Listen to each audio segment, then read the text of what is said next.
Magandang hapon kapamilya, narito na ang mga nagpapagang balita sa oras na ito.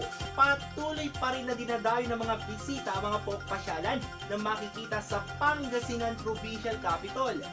Bukod nga sa malapit lang ito sa Lingayen Beach, agaw attraction din dito ang mga naglalakihan at nagagandahang sasakyan na ginamit umano noong World War II. At para bigyan pa tayo ng live update, nagpapatrol live si Shaquille Munoz. Shaquille.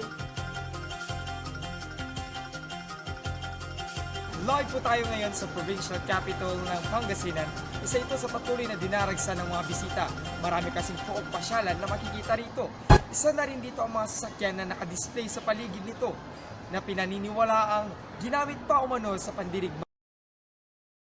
Pero patuloy pa rin na nagpapaalala ang mga naglilinis sa Kapitolyo na hanggat maaari ay iwasang magkalat sa lugar upang mapanatili ang Sabi mo sa Lingayen Capitol? Maganda naman siya, tapos maganda yung place, masarap yung hangin. Ako nga rin gusto ko doon kasi malinis, tapos yung tanawin yung maganda. Okay, thank you. Bukod nga sa malapit lang ito sa Lingayen Beach, agaw attraction din ang kakaibang tanawin dito. May isang shed na kung saan makikita ang kasaysayan ng Pangasinan. At yan ang pinakahuling balita dito, balik sa iyo, Russell.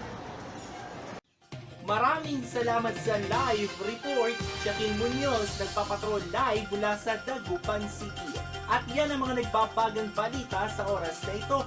Manatiling nakatutok dito sa ABS-CBN para sa iba pang nagbabagang balita. Ako po si Russell Simorio. Magandang hapon, kapamilya.